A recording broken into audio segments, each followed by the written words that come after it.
and we will have a wonderful welcome from Dr. Anita Schmidt on to welcome us from the center, because this is Women's History Month as well as National Nutrition Month. After that, we'll have a few framing remarks from my co-moderator, Asma Latif. Thank you, Asma. After that, we will start with our illustrious panel. I will read the bios of our panelists. We have a very interdisciplinary group, and we certainly do welcome them and thank them. We'll have 10 to 15 minutes of Q&A from the audience. We do encourage you to be thinking about your questions and putting them forth, but you will have a chance to dig a little bit deeper because you will go into breakout sessions around 4:05 with other audience members, and each one of our panelists will be in the breakout with a note taker, so you can dig a little bit deeper. And after that, we will come out for a wrap up and to hear about your wonderful discussions in your breakout. We are officially started. Again, thank you very much. And I'd like to welcome my esteemed colleague, Dr. Anita Schmidt from Howard University. Thank you, Anita. Thank you, Dr. Vaughn. Really appreciate that. Good afternoon, everyone. I am absolutely delighted to be here with all of you. On behalf of this Howard University Center for Women, Gender, and Global Leadership, its founding director, Dr. Jarva Davuni, and the executive council, and I know Dr. Bond is on the council, Dr. Goulda Downer is on the council, so thank you for that. It is my great pleasure to really extend a warm welcome to all of you here today.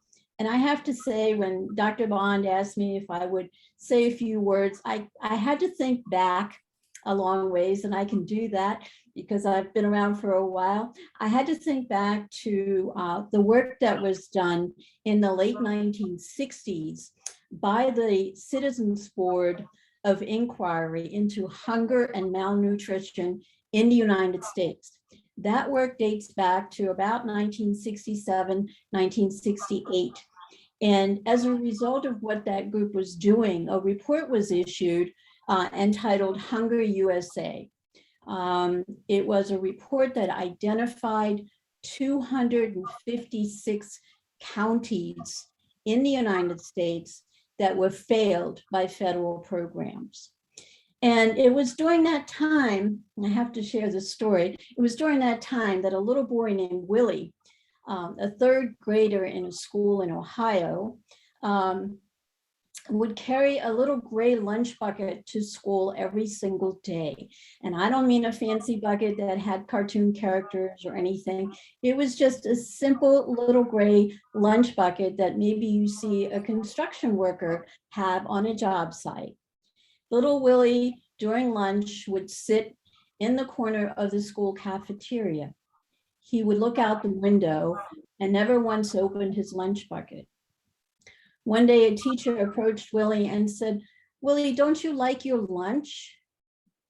And he opened his bucket, and the teacher looked inside. It was empty.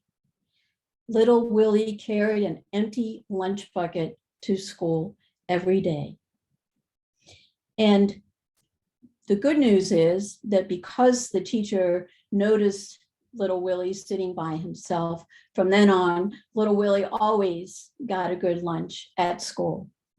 But the story reminds me of the work that was done back then in the 1960s and still needs to continue today. So whether it is a little Willie, a little Wilma, all the children and the families that continue to be hungry even after almost 50 years of that initial work that was done, you are here today to have a very, very important conversation.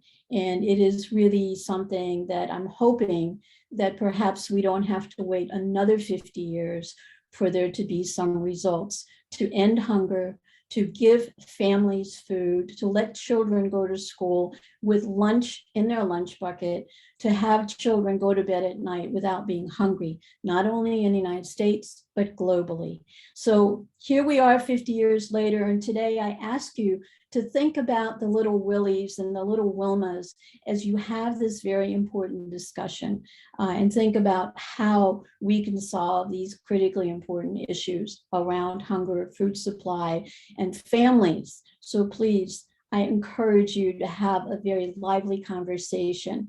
And I want to say that the Center for Women, Gender, and Global Leadership is absolutely so happy to be a sponsor along with the other sponsors for this program today.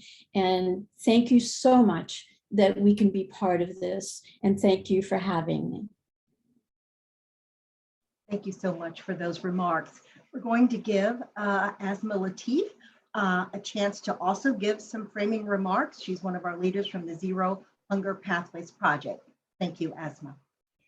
Thank you. I'm very happy to be here and to join all of you this afternoon. My name is Asma Latif, and I'm a co-chair of the SDSN Zero Hunger Pathways Project, along with Alicia Powers and Basil Daher.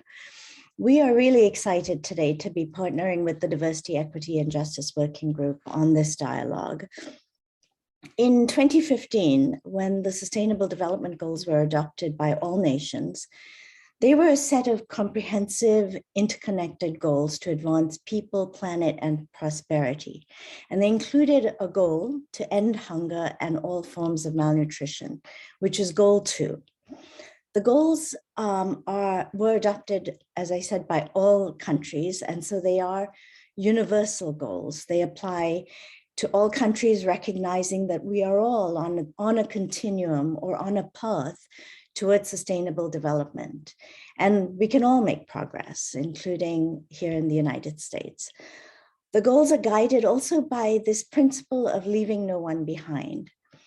So as we think about what it means to end hunger and malnutrition and to leave no one behind, it forces the question about the factors that contribute to and perpetuate hunger, and the actions we need to take to reach communities that are most likely to experience hunger. And so over the last several years, there's been a much more nuanced conversation and a much greater focus on equity. And as we've all seen with the COVID-19 pandemic, there are clear inequities within our food system, within our economy. And it's really important to understand how those inequities are playing out and what is driving those inequities. It's equally important, I think, for us to understand how food insecurity and hunger in particular contribute to and perpetuate those inequities in our society through the ways it affects health and education outcomes, and therefore earning potential.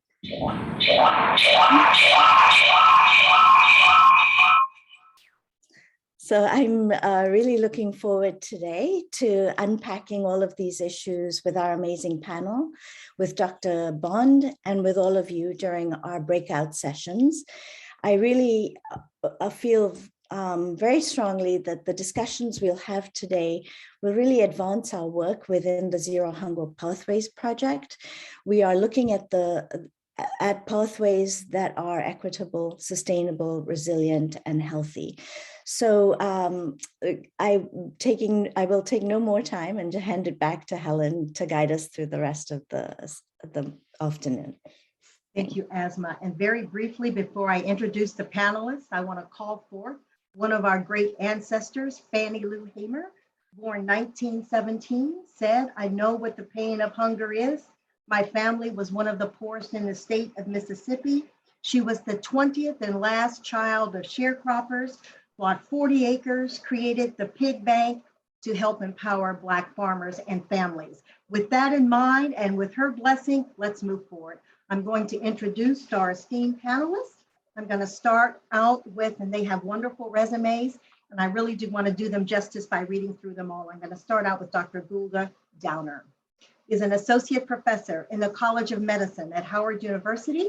Currently, she heads the Howard University Telehealth Training Center. which is tasked with developing and managing a national e-learning technology training program. The center is designed to help strengthen the U.S. HIV clinical workforce and provide culturally competent clinical care within racial ethnic minority communities. The goal is to reduce the HIV disparity burden on these communities. The center builds on two previously federally funded multi-million-dollar national centers, which Dr. Downer designed, implemented, and directed with a consortium of national partners. During the past decade, Dr. Downer has expanded her portfolio to include emergency preparedness and disaster management.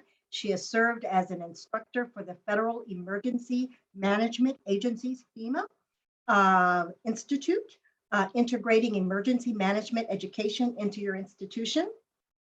She has also conducted joint venture activities with Boston University's Healthcare Emergency Management Program. This included the development and development of a hybrid exercise for the Uniform Health Services Medical School. Dr. Downer, most relevant here today, has served as a subject matter expert in food security and food aid and emergency disaster relief for the United States Agency for International Development. She has also lectured internationally on the importance of culturally competence in emergency and disaster response, as well as on the intersectionality of HIV and disaster management. She is a co-founder of the Historically Black Colleges and University Emergency Management Consortium.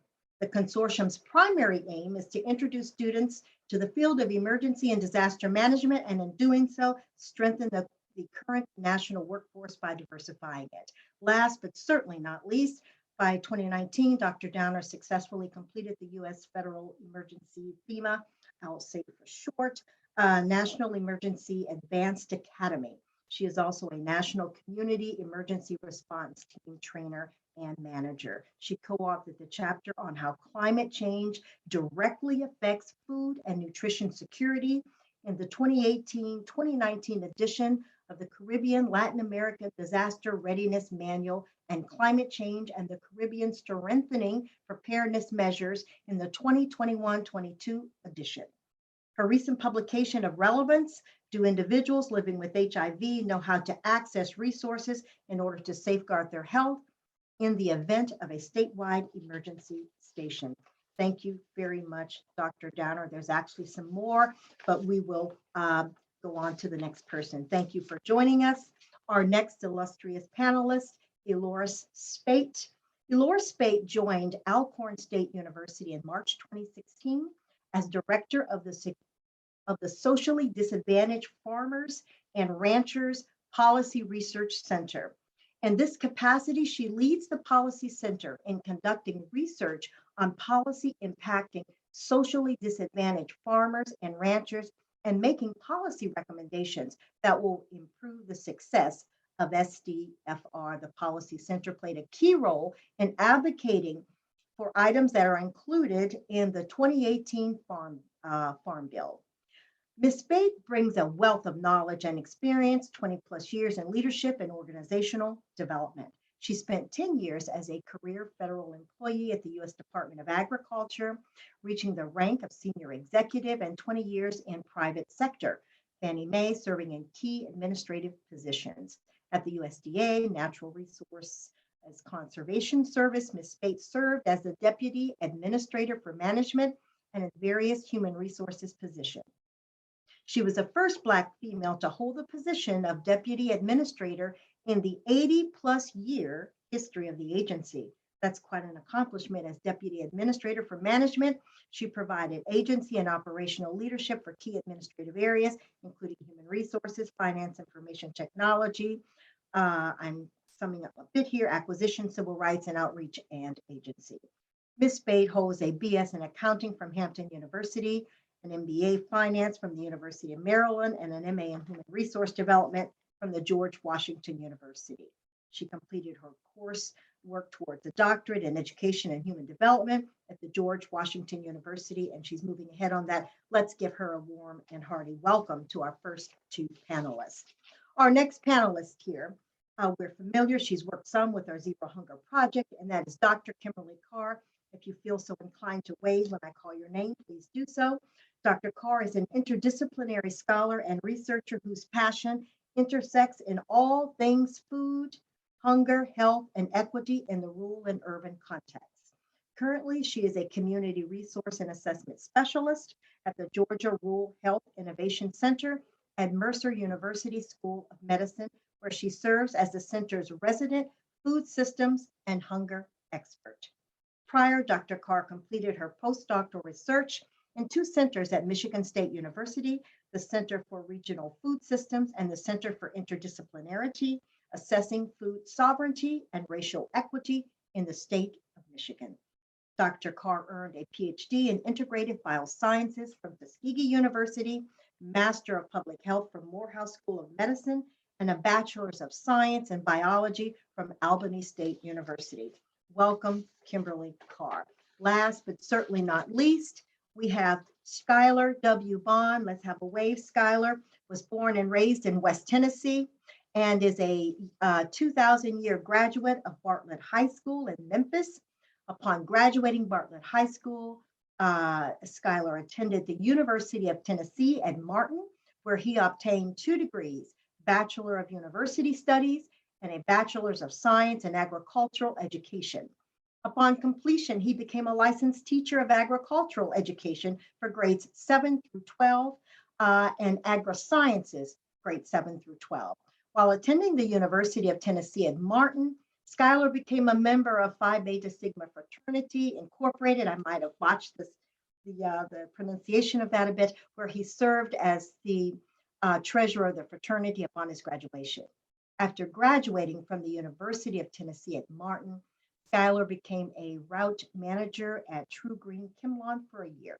After 1 year of service there, Skylar became a pesticide inspector for Tennessee Department of Agriculture and has been with the department since 2007.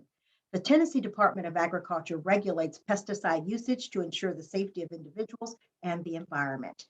While growing up on weekends and summer breaks, Skylar assisted his father on the family farm growing cotton. In 2001, at the age of 18, Skylar began his farming operation raising cotton in Haywood County, Tennessee. A few years later, Skylar began raising grains such as soybeans and wheat. Through many years of farming, Skylar has gained vast skills and plenty of business acumen that has allowed him to maintain and thrive in the agricultural field. Skylar currently serves as the Haywood County Agriculture Committee for UT Extension and TSU Extension. Last but not least, Skylar is married to Shinda Clark Bond, and together they have one son by the name of Jackson Ryan Bond, and together they reside in Haywood County, Tennessee. Let's give all a really round welcome of applause there. Thank you so much to our panelists. Okay, we are going to get started. The first question, we have questions aimed for individual panelists and some for all, but our first is sort of a one for all of our panelists to speak to, and I'll just briefly read you the stem of that question. According to Feeding America, approximately, and this is a big number, folks, 42 million people, 1 in 8, including 13 million children, 1 in 6, may have experienced food insecurity in 2021. Food insecurity refers to USDA's measure of lack of access to enough food for an active, healthy lifestyle for members of your household. The definition also includes access to nutritional foods. Food insecurity may be reflected in a household's ability to substitute paying a bill in order to eat. The question for our panelists, and I'll get started, is from your perspective, why are people food insecure? Why is there not enough money to pay a bill and to put a meal on the table? We'll get started. I think I'll start out with Dr. Kimberly Carr on that particular question, and we'll make the round. Dr. Carr. I'll be very brief as possible. And the simple answer is they don't have the money. They don't have the capital. They don't have the resources, the technical resources due to a breakdown in systems. And what we do know and see the same food insecure populations when we expand through agriculture, through health, or environmental justice and justice. These are the same groups that are undershirt in health. These are the same groups that have low educational attainment. These are the same groups that have been subjected to historic discrimination. So when we talk about food insecurity and other deficits, we're honestly talking about the breakdown in the system.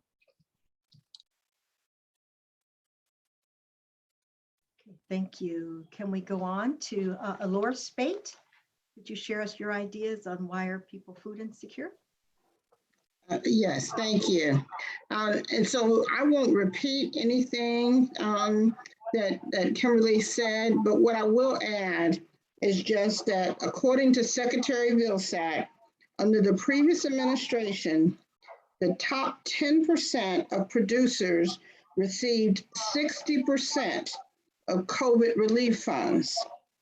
The lower 10% of the producers received less than 1%. So, and the majority of your Black farmers are in that lower 10%. And so again, they received less than 0.5%. And I share that to say that one of the reasons is for the disparities in the resources. Not, I won't say lack of resources, but lack of resources to lack of equitable resources is what I would say. Thank you, Eloris, for that. I'll go to Skylar and then to Dr. Downer. Skylar, thank you. Good afternoon. I'm coming at a little bit of a different angle. I'm just pretty much anything that I say is going to be from my purview and experiences that I've had. And I say a lot of it will boil down to the knowledge of a lot of people. And the reason I say that is not that they don't have any type of learning abilities or learning deficiencies or anything along those lines, but the economy, a lot of the economy is service-based. So what you have is a lot of time, a lot of these major corporations have large marketing departments that will market certain things. Well, if you're observing all of these advertisements, you'll be more inclined to go and buy what they're advertising to you. In some situations, depending upon the cities, whether you're in large city or rural areas, a lot of time individuals, they're not going to venture out. So in other words, if it's not something that is immediately available to them, they may just go to their local corner store, and they'll purchase what is actually at their corner store versus venturing out a couple blocks to see, if there is more nutritional type foods that they can cook up, but that's more the angle that I've observed through life. Just one quick example. I spoke with a grown individual one time, and we were talking about farming. They said, well, if I run out of food, I'm just going to go to Kroger and get some more. Well, this is a grown individual, not a child that believes that the food is just going to be at Kroger. And if you don't know what Kroger is, it's just a large grocery chain that's in our area. So that's where I come in to saying a lot of times it's the knowledge. Thank you, Dr. Downer. Yeah, so the question is so loaded. You can see that it's really multifactorial, right? We all came from it from a different angle. But in addition to what my colleagues have said, 1/3 of the food that is available worldwide is wasted. And that is a huge deficit on opportunities for individuals to eat and to eat well. That third results into about 1.3 billion food wastage and $1 trillion wasted. So in addition to what my colleagues have said, food waste is one of the most prolific challenges and really a contributor to not just acute hunger, but sustained chronic hunger. So I think my colleagues we've topped it off with just about every piece that we could have thought of. Food waste is huge. Thank you. And all of you brought a point that I really want to emphasize as we go into our second question. This is an interdisciplinary panel. Our desire is in this panel is to look at all sides of the issue. Thank you for those statistics there. That was amazing about the role of policy there, food waste, personal choices. Our next question is going to focus on gender equality. and the role and the intersection of gender equality and hunger. This is Women History Month. In countries facing conflict and hunger, women often eat last and least, sacrificing their families. Of the 81 million people who are food insecure in the world right now, nearly 60% are women and girls. What are some of the obstacles facing women from feeding their families? And I want to quote an analysis, they might have been Asma's question here, but from the Bread of the World Institute shows that gender equality plays a significant role in hunger and poverty, both in the US and globally. From your perspective, and we're looking for panelists to talk from their purview in their life and their research, what is the role of gender inequality and hunger? How do those two things work together? Or do they work together from your perspective? And so we're going to start out with Dr. Downer on that question. Okay, so we know that about 70% of the world's poverty are women. Gender inequality is huge. And 60% of the individuals in the world who are hungry are women and girls. We know the role that we play. In some cultures, we're supposed to feed the men first, then the children next. And if anything is left over, then it's for us. So we don't even get to eat.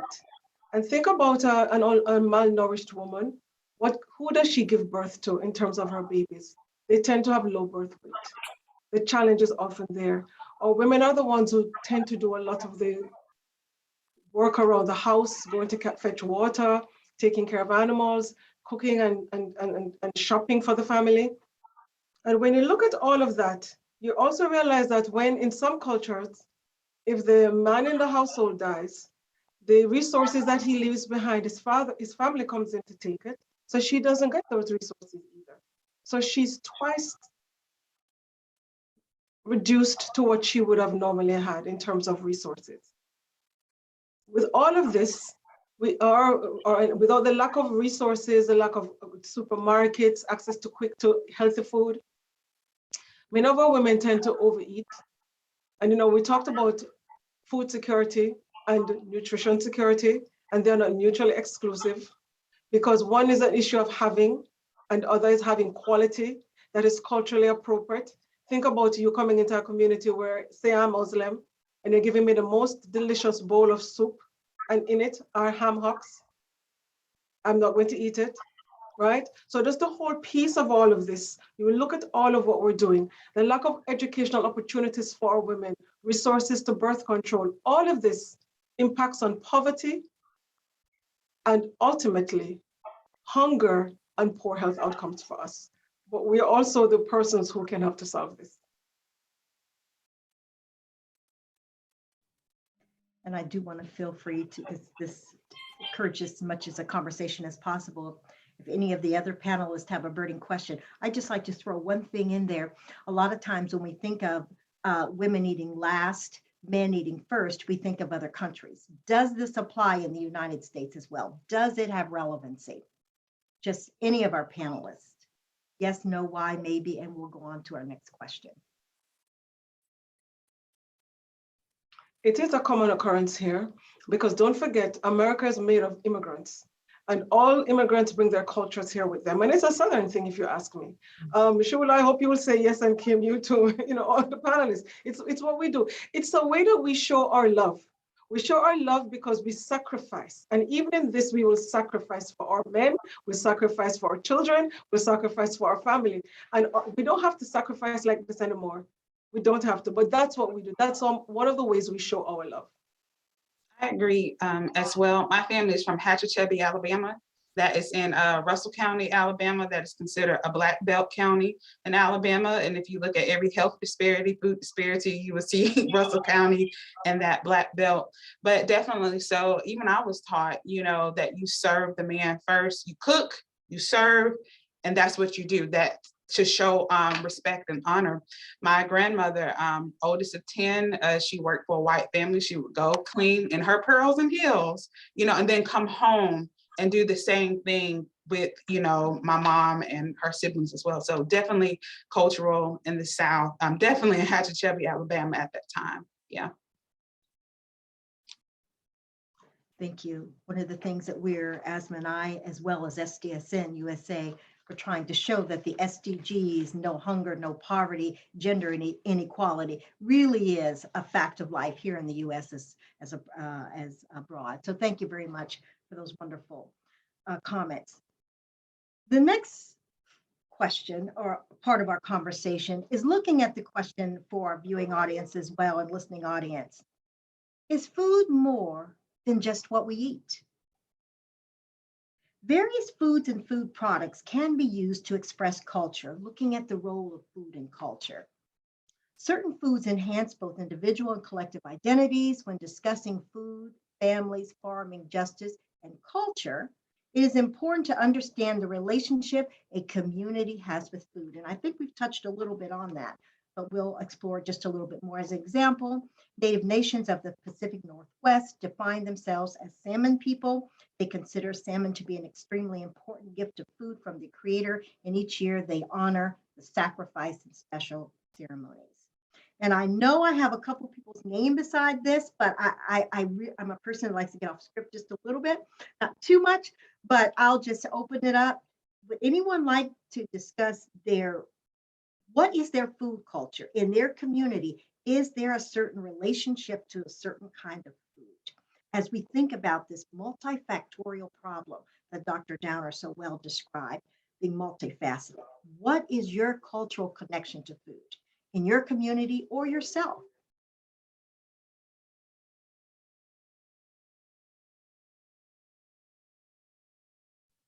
Well, I'll go first, if you don't mind. Of course, food is a significant part of our cultural heritage, right? When I'm not feeling well, I want a hot bowl of cornmeal porridge. Or if it's too cold outside, I may want a nice bowl of soup, right? I associate food not just with the need to eat and to eat healthily, but I look at it as love. It's a form of love, right? It really is a form of love. There are certain foods that make me happy. And of course, the emotional piece comes before the need to feed the hunger. It's the emotion, and then I think of what I want to eat. I'm from the Caribbean, as everybody can hear my accent. I'm from Jamaica.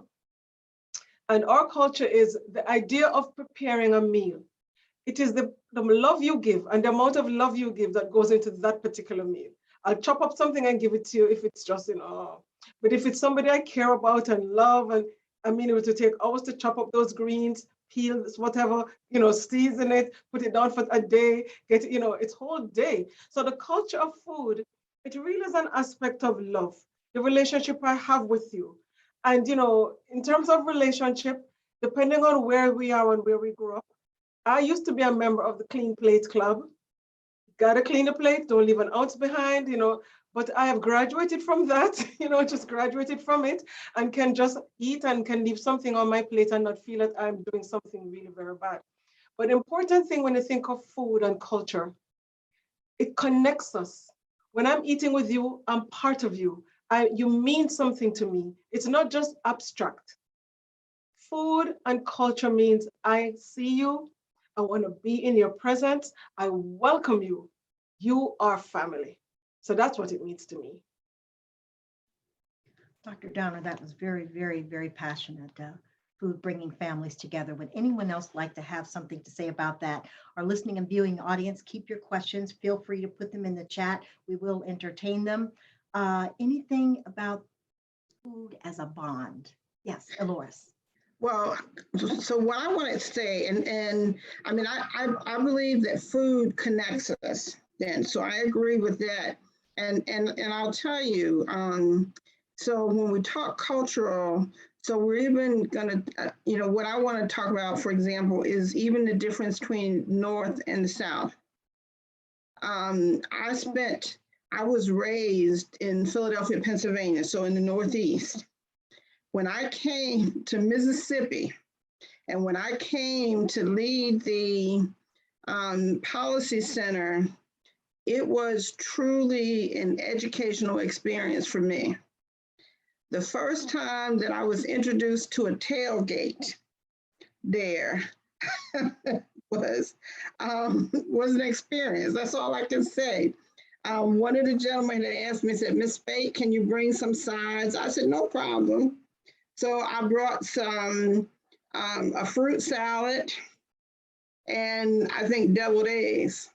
And the ladies, when I got there, everybody looked at me like, "What have you brought? What?" And so when they started pulling out the macaroni and cheese and the collard greens and all of this, I mean, so I just say that. So part of it is shared experiences.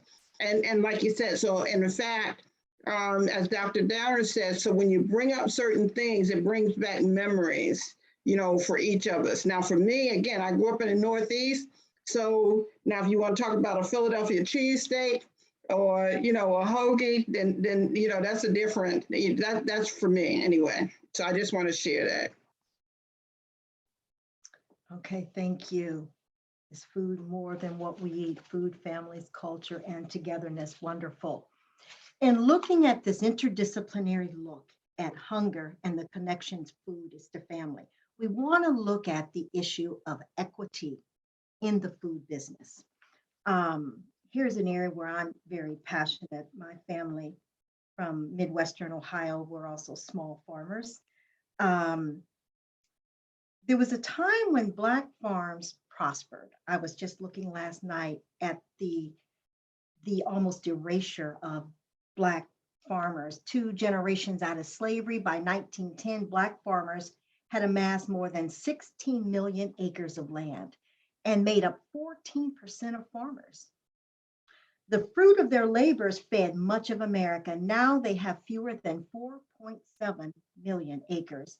Black farms in the US plummeted from 925,000 to fewer than 36,000, according to the US Department of Agriculture's latest farm census. Only about 1 in 100 farmers are Black. And you have one of those 1 in 100 on our panel today, Skylar Bond. Skylar, what is it like today to be a Black farmer? What's the difference between a Black farmer and any other farmer? Well, we could talk about this for the next couple of hours, but I'm trying to sum up as fast as possible. It's a tough sport. And the reason I say it's a tough sport is because a lot of times there are programs that are out there that are pushed, for the social disadvantaged farmer.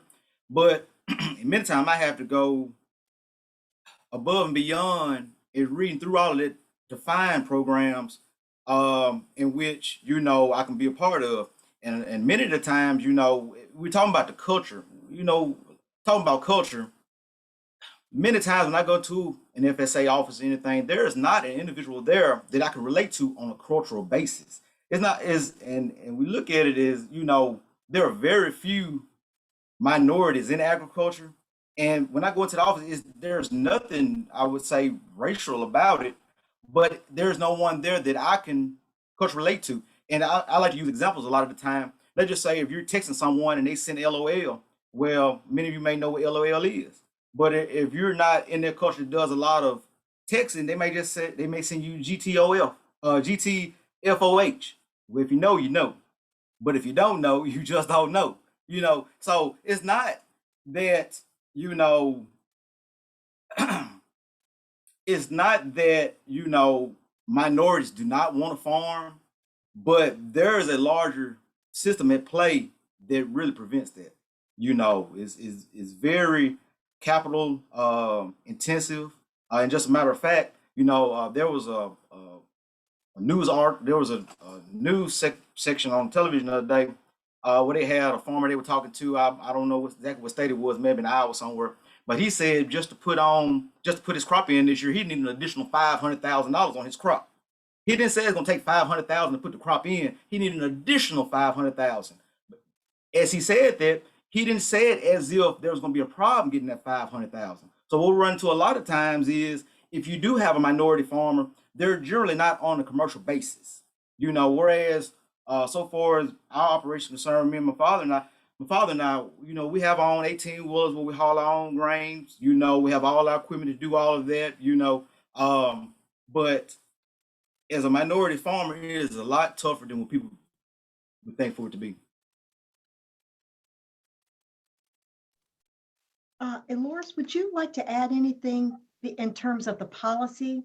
Your center is for socially disadvantaged farmers and ranchers, which is a broader scope. Could you add anything about the challenges and even opportunities and where that's all standing in terms of policy-wise? Yes, but okay, so I'm just trying, I want to keep it, short, like I said, because I could talk, the rest of the hour on that. But one of the things that I want to share, because it is a component of it is discriminatory and racist practices. So, I want to say that because one of the things, so from 1868 to 1934, the federal government gave away 246 million acres of farmland and 160-acre land grants to over 1.5 million white families. Right, and so I share that because that is the background for the Justice for Black Farmers there. And I'm sure as most of you know, so the current administration tried to, in the American Relief Act plan, put in debt relief for farmers of color, which is tied up now in the courts because white farmers challenged it as discriminatory there. And so whenever there's anything on the table for farmers of color and specifically Black farmers, then there are cries of discrimination, but not when their ancestors were getting the benefits of, the land grants. And then on top of that, in addition to the land grants, the federal land grants that they received became the source of wealth creation for millions of white Americans as they improved the land, engaged in agricultural production, and leveraged the asset to start businesses and make investments. So, and so the Policy Center, and let me just say, was authorized in the 2014 Farm Bill. And it was authorized to be a voice for all socially disadvantaged farmers and ranchers. Now, it's stipulated that it was to be housed at an 1890 university, and therefore, it is housed at Alcorn State, but it is a national center. And so two things, to be a voice and to ensure that there is data-driven information that we can bring to Congress. So you're going to notice a consistent theme for me.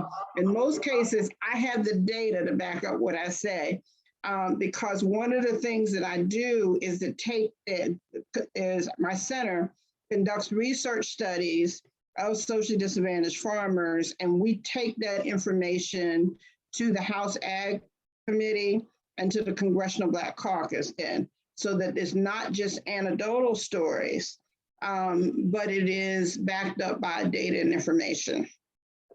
So, and I don't know if you want me to go ahead and touch on the definition as well or not of socially disadvantaged. Okay. Yeah, you might do that. I don't think we define that in terms of our listening audience. That might be helpful.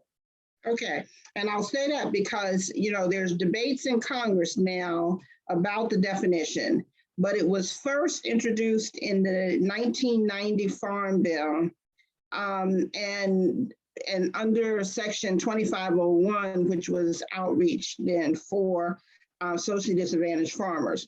And so a socially disadvantaged farmer or rancher is defined as a farmer or rancher who is a member of a socially disadvantaged group, which is further defined as a group whose members have been subjected to racial or ethnic prejudice because of their identity as members of a group without regard to their individual qualities. So that's the definition. But I'll say that now because what the debate is, because as is defined in stature, it constitutes then a one definition. There are two separate that are on the table now. One covers race and ethnicity, and that was the original one. In certain parts of the code, it covers race, ethnicity, and gender. Thank you, Eloris. I know there's more to that, and I wish we had some more time. And maybe that might come out in one of our breakout. We have two more, again, panelists, audience. This is a wide interdisciplinary look. And I might add these last two questions together. And I'm going to ask them question 5, maybe Dr. Carr to lead off. Is it nutrition security, audience, or is it food security? Poor diet is a leading cause of health issues in the US, with nearly 3 in 4 American adults being overweight. Certain populations in rural, urban, and low-income communities are at greater risk for diet-related disease. Nutrition security, that is, the consistent access to safe, healthy, and affordable food essential to optimal health and well-being, regardless of race, ethnicity, or background, is the foundation of SDG 1. Are security efforts as important as promoting food security? Which is it, nutrition security or food security? Anything you want to say about that area, Dr. Carr? We don't certainly have time to really flesh it out, but what is this notion of nutrition security versus food security? Or should we even be saying versus? No, we definitely need both because, again, food security has everything to do with enough, as in having money, and nutrition security has everything to do with the nutrients that we need to live a very optimal life. So we need both. I would play devil's advocate. So we take the insecure population out, right? And we actually have the food secure population. How many of us, just asking a very empowering question, how many of us have eaten our lunch or breakfast, right? You can't wait to go to Starbucks right now. You can't wait to go to Chipotle, McDonald's, or whatever else. You have the financial security to do that. But at the same time, you could easily be malnourished because you're not eating enough of your macros, enough of your carbs, enough of your proteins, too many fats. So if you look at it, it's together. You have to have nutrition security and you have to have, food security. On a rural scale, you see the interplay of nutrition and food security very well. Rural counties, especially where we are in Georgia, we define it as a population of less than 50,000, right? So when you see a population of 8,500, or you see a population of 5,000, you get to see what food security or insecurity, nutrition insecurity looks like, especially when you expand it to health. Because again, we're on this continuum, and the thing that we always don't see in these conversations is the healthcare sector. And I'll talk a little bit about that in my breakout room, talking about food is medicine, nutrition, food is health, and what does that look like to inviting the healthcare sector in? The question I would ask is how many, nurses and physicians, MDs, do we have outside, the panel, right? I see a registered dietitian on board, but I'm talking about those primary care physicians, those surgeons, those looking at CBD, the ones that's doing that hardcore chronic disease prevention, your patient population. So that'll be very interesting to have that conversation to have in my breakout room, to invite that sector to these conversations as well. And we are very much so looking forward to those breakout rooms. You will be assigned individually. We'll go through those details in just a second. Thank you so much, Dr. Carr. It's not either or, it's really and. Both ends are very important. We did have a last question, but it's really the time around for the Q&A. So if I so may, Asma, my co-moderator, I will ask this last question and open it up for a 10 to 15 minute Q&A. And that way the audience feel free to respond and ask questions, hopefully directly to our panelists, as well as consider our last question. I would be remiss, coming from SDSN, Sustainable Development Solutions Network, a network of universities and researchers looking to establish and encourage sustainable development across all the SDGs. All audience, practitioners of sustainable agriculture seek to integrate 3 main objectives into their work, and you can guess what they are: healthy environment, economic profitability, and social and economic equity. Every person in the food system, growers, food processors, distributors, retailers, consumers, waste managers, environmentalists can play a role in ensuring a sustainable agricultural system. It's the reason we approach this from an interdisciplinary angle. I'm going to open it up with that question. I'm going to leave it on the floor, and let's go ahead and be prepared to take some questions. If you would like to put them in the chat, I have Sonia from SDSN. Thank you, Sonia, to help us navigate that. But I do believe, and I like the meeting format, that you're able to maybe raise your hand, unmute, and ask a question. Please, let's hear your voice.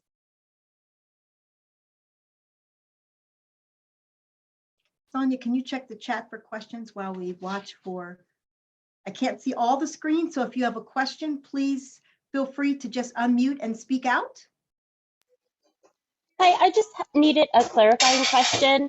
I'm wondering the statistics of who was talking about the top 10% of growers got 60% of COVID funds. I just need a clarifying, just go over the statistics again so I can write them down.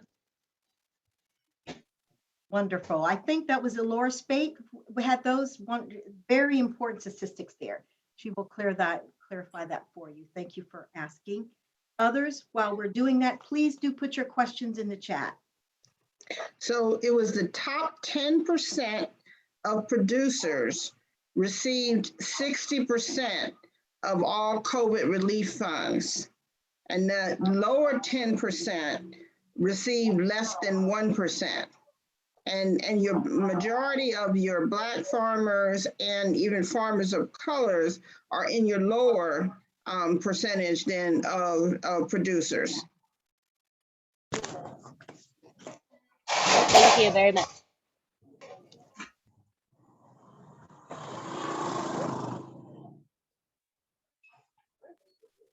If I may, I want to add on that really quickly. She is very accurate in what she's saying, but I want to break it down just a little bit more for everyone to understand. Now, I'm sure she's going to tell you the definition of social disadvantaged farmer is whether you're Hispanic, Black, woman, everything along those lines. But I want to break it down as it relates to me, a Black farmer. From what I gathered, Black farmer got roughly 6/10 of 1%. We're not saying 1%, 6/10 of 1%. So in other words, if you go to Maury and they say you're 99.9% the father, there's no such thing. That 0.1% is not going to do anything. So in other words, to sum it up, the Black farmer got nothing as it relates to the subsidies that were doled out. You know, and that's what makes it hard for a minority farmer. You know, I kind of want to be clear on this part of when I said I want to go into an FSA office and see a person that looks like me, that way we can kind of somewhat relate to each other. But as it relates to the history of racism, I can give you very specific situations in which it has happened to me. And there have been many times, even now, that there's a lot that's going on in Black and white as it relates to contracts and everything along the lines that if you can't trust what they're saying in Black and white, how can you trust a lot of the programs that are going on, you know? Well, and hopefully, please forward your questions. We are happy to answer them while we're waiting on that. Where is Senate Bill, the Senate Bill, I think 4689, that Cory Booker has introduced? Does anyone know where that is in terms of equity for Black farmers and socially disadvantaged farmers and ranchers? You're talking about the Justice for Black Farmers bill that was introduced nowhere. And so I say that, but so what has happened is they've taken the Justice for Black Farmers and carved it into other bills, if you will. So the American relief, in fact, the debt relief that we were just talking about was originally in the Justice for Black Farmers bill. But as you know, that's held up in the courts right now. So they're not able to do that. $1 billion, it was supposed to have been $5 billion, $4 billion for debt relief, $1 billion for other resources for farmers of colors. Now, the $1 billion is being utilized by USDA. And so there were 20 then organizations that received 1006, if you will, American Relief Funds in early this year. And so different components of that bill are being introduced. Now, the other components, including the land grants, the 160-acre land grants to Black farmers and other farmers of color, hasn't gone anywhere. And I will say that, but it was included in the Build Back Better bill, which had two parts. One was the infrastructure and the other was social justice. Infrastructure has passed. The social justice piece is still pending. Thank you. We do have a question. Thank you for that, Eloris and Skylar. We have a question from, I think it's Pooja Verma. I'm sorry if I mispronounced your name. Yeah. Thank you, ma'am. Thank you very much. Hello, everyone. I am Pooja Verma from India. So thank you, first of all, for this great opportunity. And ma'am, my question is this, and as I am doing some researches on the biodiesels. So during my research, as I have found that in America, there is a lot of pattern. Recently, we are going through that the cropping pattern of corn is reducing day by day for the eating purpose, because we are using that corn for the production of biodiesel. So is there any clarity or is there any thought process for which we can do for this area, because this is the directly proportional to reduce the hunger, right? So is there any discussion we can put on this? Thank you very much. Pooja, could a little clarity there? You said there's some clarity around corn production that you're using. Could you just clarify your question, and we're happy to take it to our panelists as well as larger audience. Yeah. Thank you very much, ma'am. Ma'am, actually, the question is that recently you can see this that there is a lot of requirement of biodiesel right now, and we are doing a great job in this field. But what is the thing that we are using our those cropping patterns or those crops which is actually should be used for the eating purpose, like sugar cane, like corn. The corn is a basic necessity and the staple food of America, right?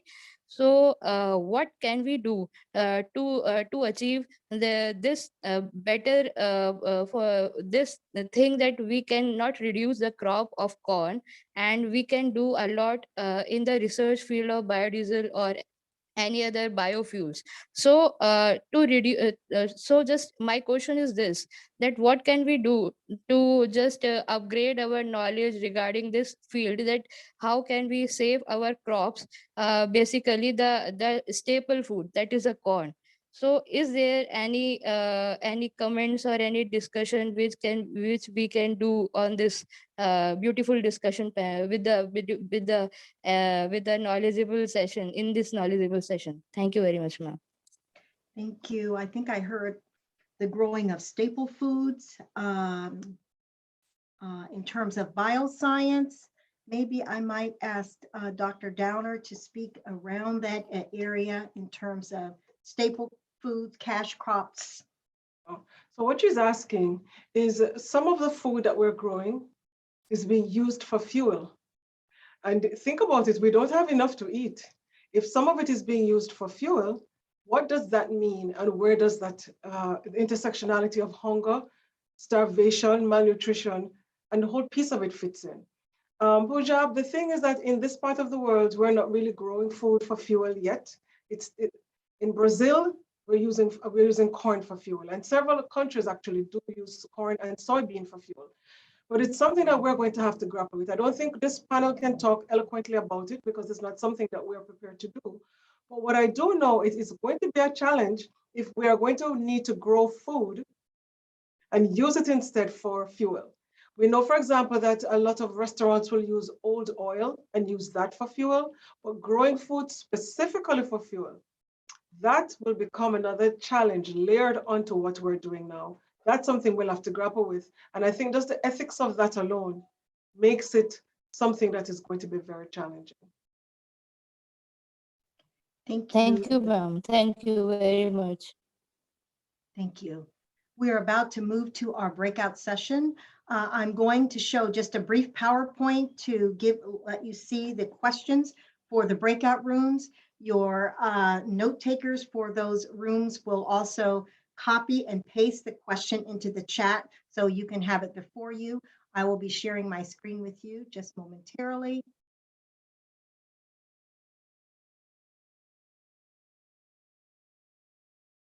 Thank you. Here's our wonderful panel, our title, a little bit about the dialogue, a little bit about SDSN, shout out to them doing great work. Our breakout sessions, we are just pretty much right on time. You have until 4:35. And once you come out, we're going to talk about your key messages and recommendations. And audience, panelists, listeners, and viewers, the idea is to dig a little bit deeper into these ideas. You have a wide range of comments here, and so we want you to go a little bit deeper in some of the questions. Breakout room 1, I want to say thank you again to our panelists as well as our note takers. Lindsay Whitehead, thank you. Room 1, we're going to look at root causes. What are some of the root causes of food insecurity, of hunger? And so we'd like for you to explore that. That is breakout room, note taker Lindsay Whitehead. Breakout 2, our panelists aren't there to necessarily lead this discussion, but to participate with you. So please jump in. We're looking at what does equity and fairness look like in the food business. We've talked a bit about that today.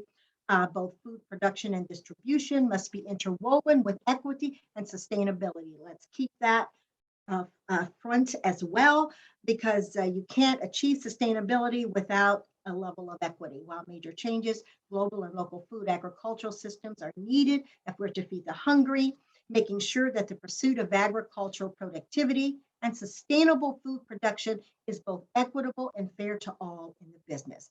What does this look like? Including the Supplemental Nutrition Assistance Program, better known as SNAP. I'm not the note taker there. That needed to be changed. I want to thank you. We probably our youngest person here, one of our honor students, Genesis Bond Hollingsworth. Thank you to her, and she's going to be our note taker for breakout room 2. Breakout room 3, Dr. Downer will be a part of that. It's going to focus on gender equality and hunger. Our note taker for that and our expert in that area, as well as Dr. Downer, is Asma Latif. Regardless of racial and ethnic background, women and girls living in the US as well as elsewhere are more likely to experience hunger than men. And rates of hunger only increase for women and girls of color. Looking at this from an intersectional analysis, what are some practical strategies and solutions to this problem? Thank you, Asma, for doing double duty here. Last breakout room session, I'd like to lead with the question, where have all the agricultural teachers gone? We talked a little bit about where have all the farmers gone. Little do we know that it's estimated that there will be hundreds of unfilled positions across the United States this year simply because not enough students are interested in farming, agriculture, or choosing to be agricultural educators. Agricultural education teaches students about agriculture, food, natural resources, and sustainability. Through these subjects, agricultural educators teach students a wide variety of skills: science, math, communications, leadership, management, technology, and sustainability. Agricultural education first became a part of the public education system in 1917 when the US Congress passed the Smith-Hughes Act. Currently, there is a national shortage of agricultural educators at the secondary level. Skylar Bond is going to be a part of that discussion as an agricultural teacher, and we'd like to thank our note taker, Elizabeth Brown. Where have all the agricultural educators gone? I'm going to stop sharing, give you back the screen, and hope that you're going to have a wonderful breakout session. And I will be going, I'll be there floating from breakout session to breakout session. And so thank you, Sonia, for coordinating that and sending everyone. Sorry you didn't get to choose audience, but I'm sure you'll have a wonderful session in whatever session that you're in. We'll see you back in about 25 minutes.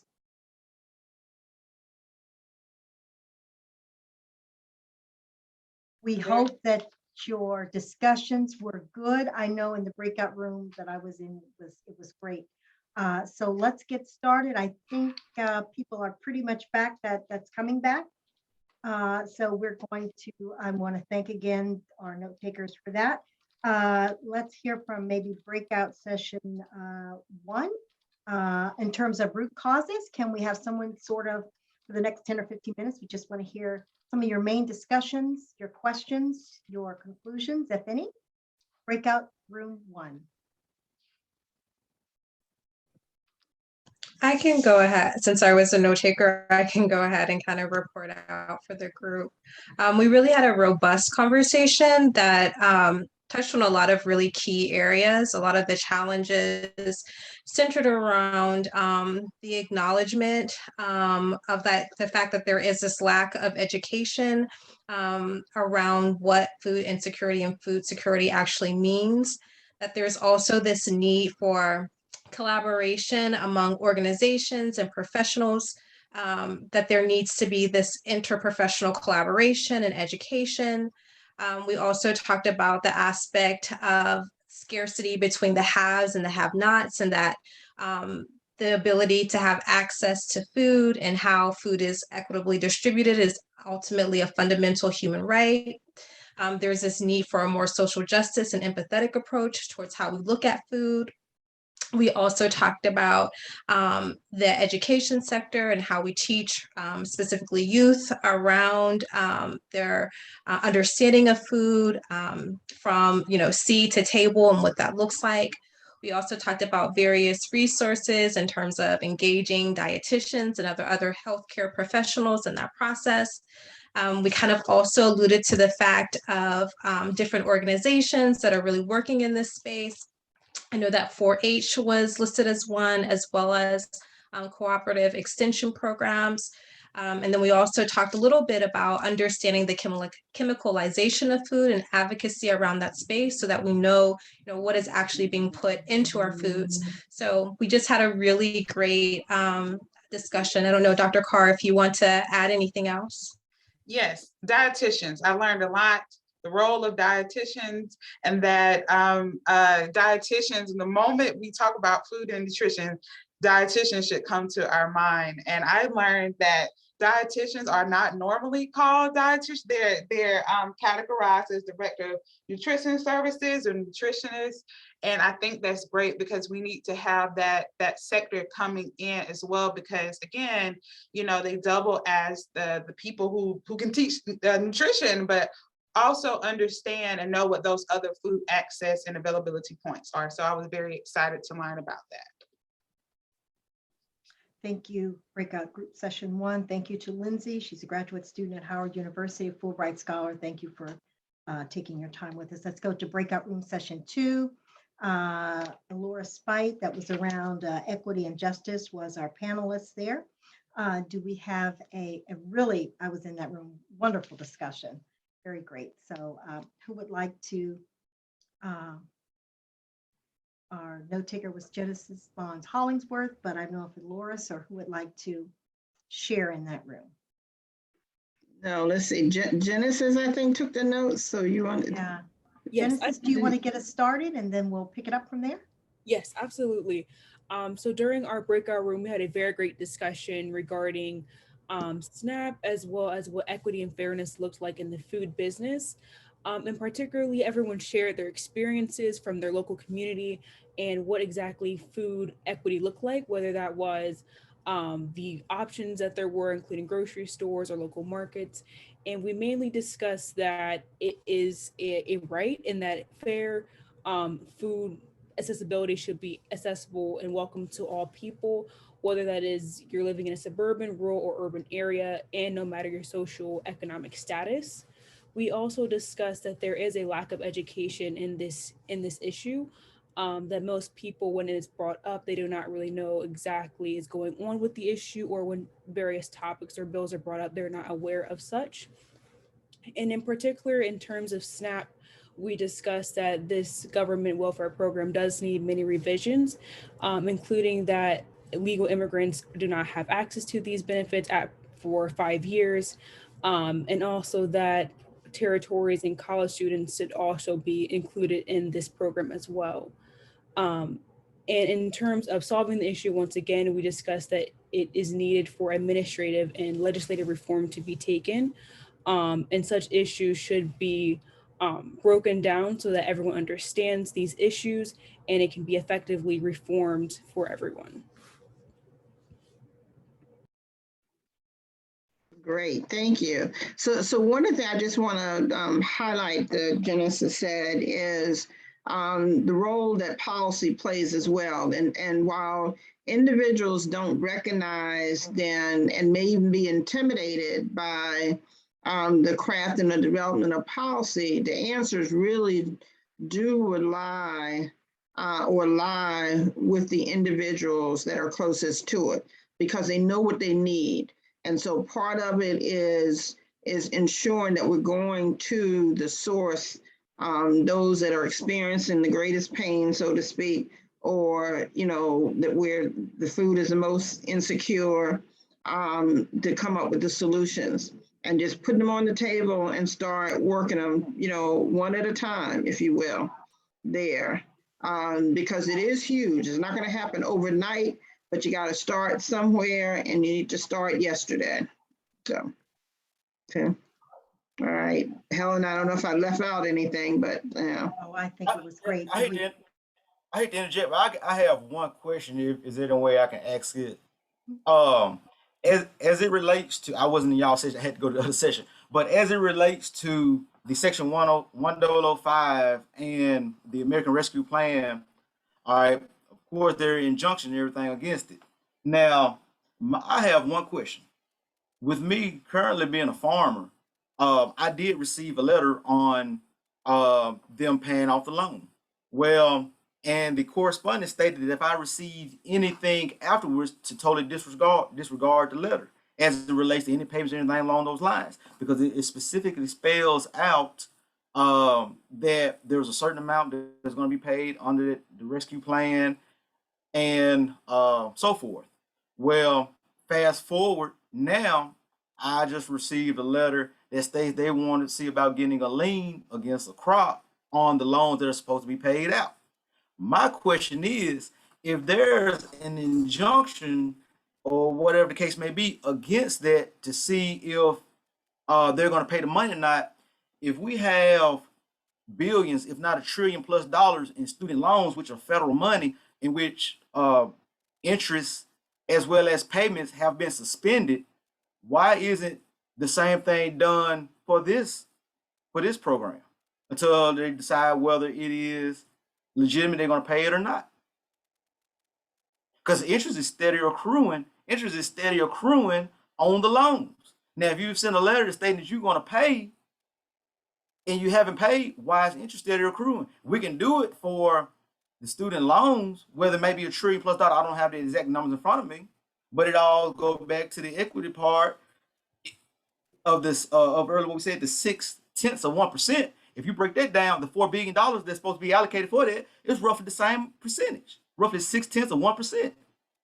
Thank you, Skylar. We will continue that discussion. We're going to do some more work around this issue in the Diversity, Equity, and Justice Working Group, which you are invited to be a member. Thank you for getting that out on the table.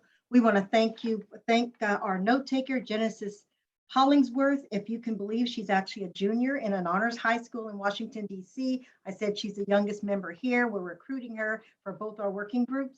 We're going to go on to working group 3. So Helen, I'm sorry, and I know we have to move on, but let me just say real quickly, because he brought up a very good point.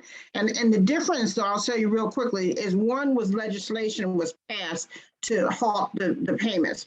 And to your point, I think then whether it's Senator Booker or somebody needs to take it to the legislators and say, do the same thing.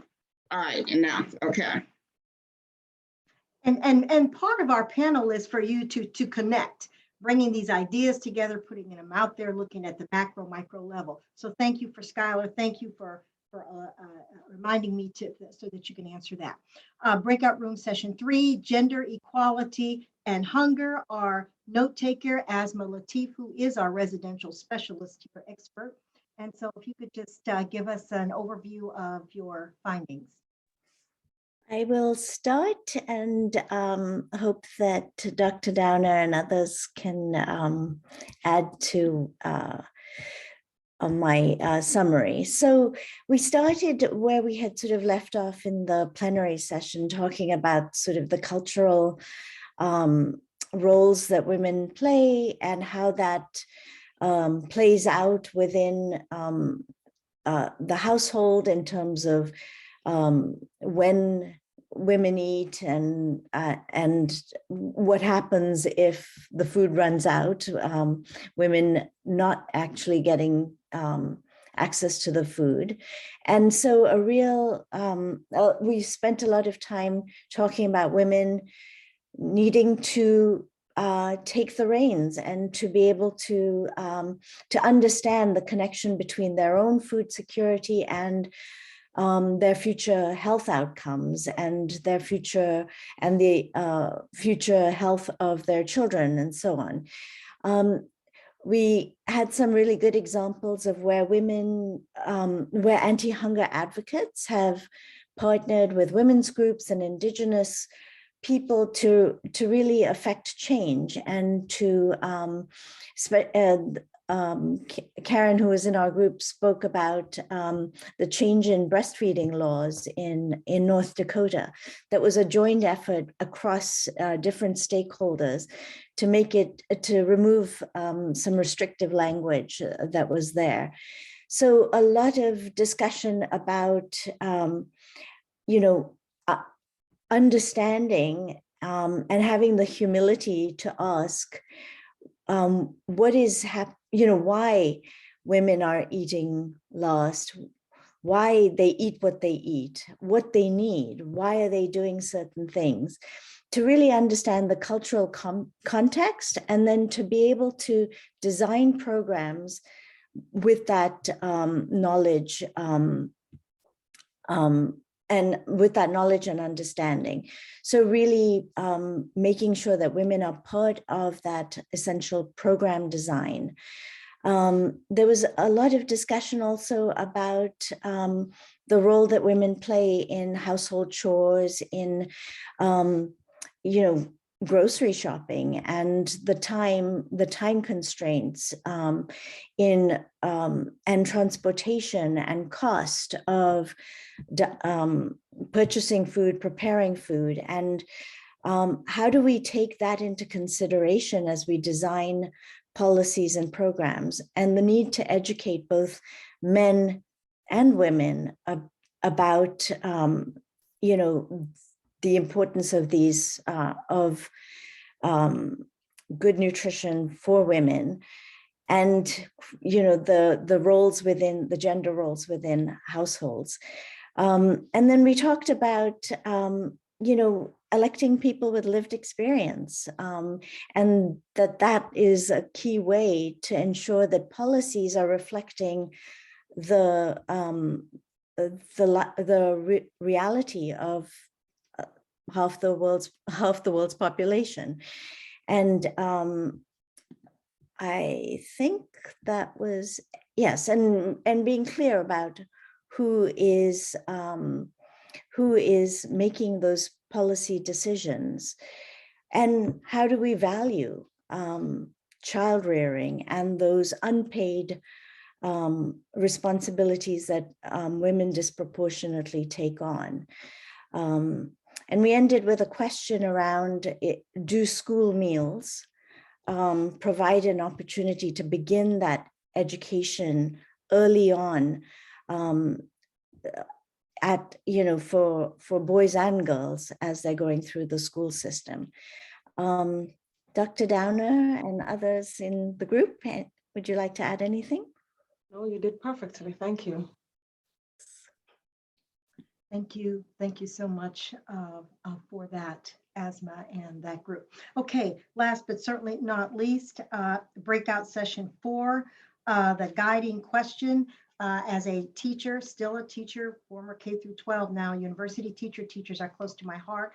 The question that you looked at, where have all the agricultural teachers gone? There's a lot of sides to that issue. So our note taker there, and we want to thank her, Elizabeth Brown, a local artist and writer. We do believe in including the arts in all of our discussions. So Skylar and Elizabeth, if you'd like to give us your findings. Sure, I could try and give some of it. We basically talked about, the necessities of buying food and clothes and having a roof over your head, and how it is not being really, glamorized to give teachers an incentive to come into the teaching profession to teach about agriculture. That there are no good benefits, the pay in other fields where they might be employed in nonprofits. They can actually make more money than teaching. So the incentive is not there to bring people in to teach about agriculture. It's a branding issue, and there is a need to look at the disciplines and partnerships and have better communication, read policy issues. If the basics are not understood, how can we get people into that field? There's a drop in the number of people in generational farming now. So this is another problem, getting people to be geared towards less convenience and wanting to go into actually growing their food instead of just going to the food store and doing it. One of our members in the group said that volunteering has helped her to understand a lot more about agriculture and sustainability. Another member in the group was saying that in Oregon, they have organizations such as foodcorps.org, OregonFarmToSchool.org, and FriendsOfFamilyFarmers.org that are helping to promote programs to get food into schools and teach more about farming. Also, one member of the group, Keith Harris, suggested that he is an educator, that it would be a very good idea to have a marketing plan needed and to try to teach 8th to 12th grade students more about farming. And Skylar pointed out that it is much more of a scientific field. It's not just jumping on a tractor and sowing a few seeds in a field. You can actually have vehicles that are operated by satellite and things like that now. So it's very much more scientific. And I think that would be a great way to get people interested, because science is like the big deal in schools these days, rather than having people just going into white collar fields all the time. And also that there is a problem with big corporations and billionaires such as Bill Gates buying into land and industry and taking over those fields. So I'm sure Skylar would like to add a lot more to that, but that's basically from my notes.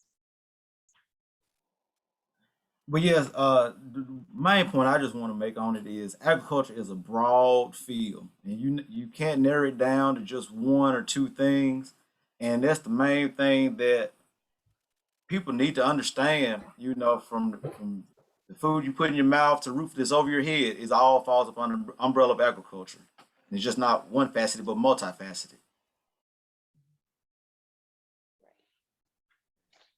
I'd like to say thank you, and I know Asma would also, as well as co-moderator here, for all the panelists, for you joining us today, the audience that's still with us. It is close to 5 o'clock. We want to just spend just a second or two. I'll start out, and then I'll hand it to Asma to talk about where we go from here. I would be remiss if I didn't acknowledge my co-chairs on the Diversity, Equity, Justice Working Group for SDSN. We have several that attended. One is Victor Udu, Dr. Victor Udu of Bucknell. He's with us here.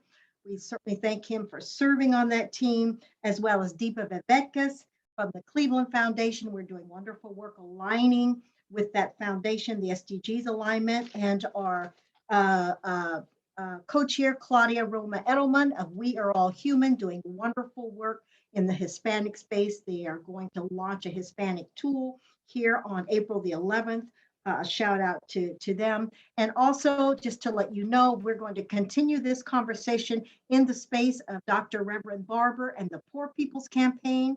We're releasing a pandemic report card on April the 4th. They're going to have a moral march on Washington. Someone said in our group, Eloris, on equity and justice, I don't know who it was, that one reason that people don't have enough to eat because it costs money to really eat well. It's maybe easy to buy a candy bar, a lot harder to find perhaps something else that's more nutritious. So please join us June 18th, the Moral March on Washington on the Poor People's Campaign. Poverty is indeed a root cause. Also join us at DEJ. We have Carolyn Fox. Shout out to Carolyn, great supporter, head of SDSN USA, to Jeff Sachs, wherever he is, and my other co-chairs along. They're world travelers, but doing great work. So I'm going to hand it over to Asma Latif and her esteemed committee. I do see Basil Baher here, and so we're thankful to have him here as well. Thank you, Dr. Bond, for the opportunity to partner with you on this and the DEJ working group. On behalf of Basil and Alicia, really thanks everyone who participated for the incredibly rich conversation. We are in the Zero Hunger Pathways project. We've been engaging in dialogues over the last year, and we are hoping to pull out some key recommendations from all the dialogues, including this one, that will come out in the form of a report in the next few months. We are keenly aware that there is going to be a White House conference on hunger, and we hope that some of the issues that have been raised here today, as well as in the other dialogues, will be conveyed through the report to the organizers of that conference as well.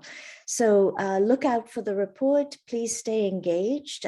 It'll take all of us to achieve the goal of ending hunger by 2030, and really look forward to working with all of you on that lofty and important goal. Thanks. Thank you. We have 2 minutes. If there's anything a panelist or someone would like to say before we end here, we would love to hear from you. If not, we'll cede back 2 minutes of your time and say thank you and have a wonderful afternoon. I just want to say thanks to the panelists. They were great. Thank you for the opportunity. Thank you. Thank you, Dr. Downer.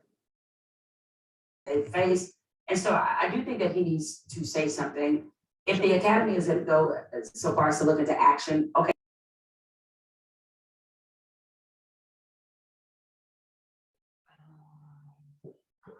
I'm sorry, I think we've lost you. You want to try again? Okay, so I think we've lost the person there. So if there's no other closing comments, we are right on time, 4:59. Thank you.